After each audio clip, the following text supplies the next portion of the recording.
Hello बच्चों, तो आज हम जानेंगे स्वर संधि के भेद। संस्कृत में स्वर संधि जो है उसके 8 भेद होते हैं। दीर्घ संधि, गुण संधि, वृद्धि संधि, यण संधि, अयादि संधि, पूर्व रूप संधि, पर रूप संधि, प्रकृति भाव संधि। पहला देखते हैं हम दीर्घ संधि।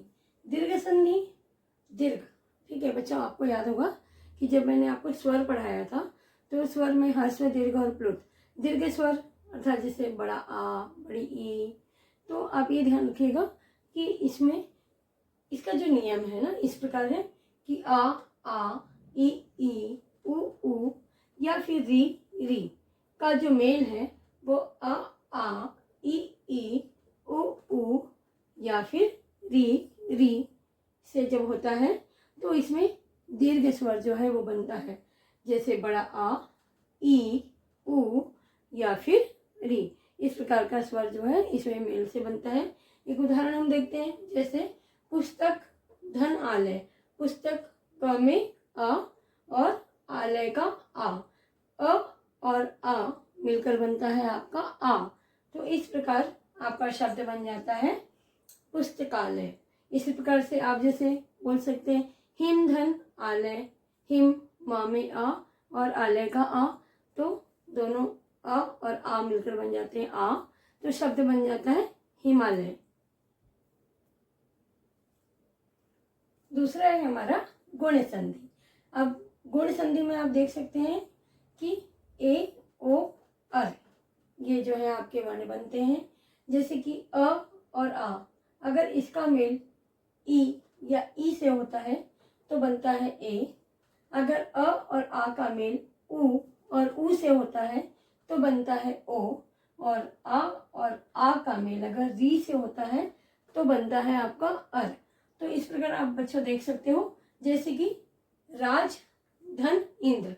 अब ये राज, धन, इंद्र जो है इसमें ज में आ और ई, आ और ई के मेल से क्या बन रहा है ए। शब्द आपका क्या बन गया राजेंद्र।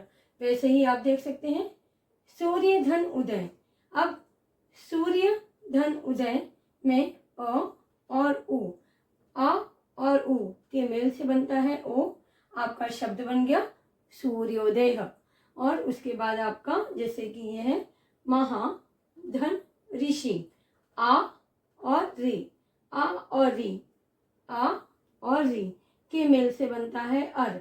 तो इस प्रकार आपका शब्द बना महर्षि। बच्चों, अगर आपको संधि में नियम याद हो तो बहुत ही आसानी से आप शब्दों को बना सकते हैं। स्वर संधि का तीसरा प्रकार है बच्चों वृद्धि संधि। तो वृद्धि संधि में आप देख सकते हो आ, जब इसका मेल ए या ए से होता है तो हमारा स्वर बन जाता है ए।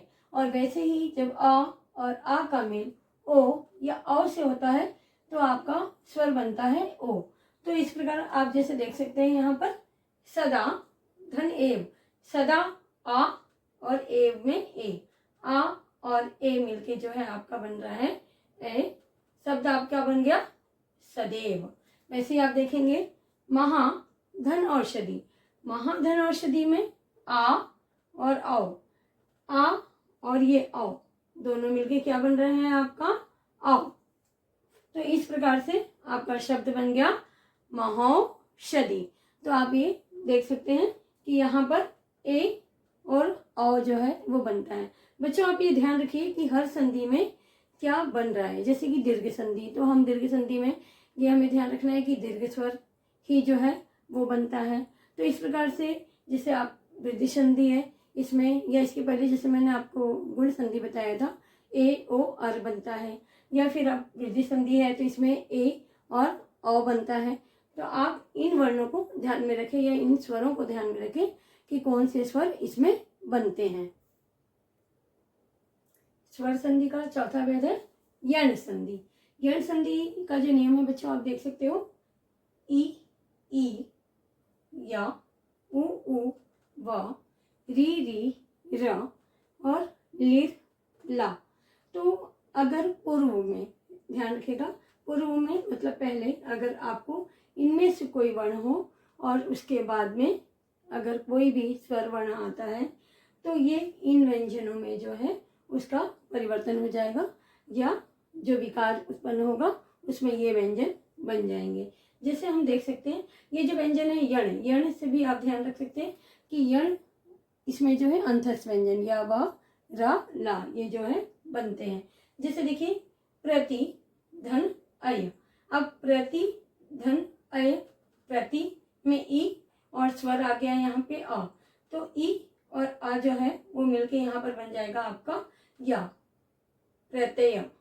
अगला आप देख सकते हो वधु धन आगतः, वधु धन आगतः में वधु में उ और आगतः आ, तो उ और आ मिलके जो है आपका व्यंजन बन रहा है यहाँ पर वा, शब्द बन जाएगा आपका वधवा गतः।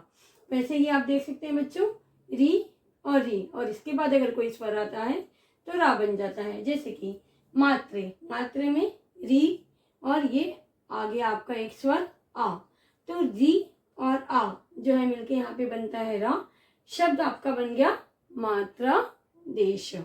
वैसे ही अगर लिर है उसके बाद कोई स्वर आता है तो ये ला में बदल जाता है। जैसे हम देख सकते हैं लिर प्लस अकारः, शब्द आपका बन जाएगा, ये देखिए री और ये लिर में लिर और आ, तो यहाँ पे ये ला में बदल जाएगा, तो शब्द आपका बन जाएगा लकारः। तो इस प्रकार से बच्चों ध्यान में रखेंगे कि यण संधि जो है उसमें हमेशा ही जो है व्यंजन बनते हैं। कौन से व्यंजन? या, व, रा और ला। है तो ये स्वर संधि का उदाहरण, लेकिन यहाँ पे क्योंकि स्वरों से इनका मेल हो रहा है लेकिन बन इसमें रहे हैं व्यंजन, और ये जो व्यंजन है अंतस्थ व्यंजन है, ये ध्यान में रखिएगा। स्वर संधि का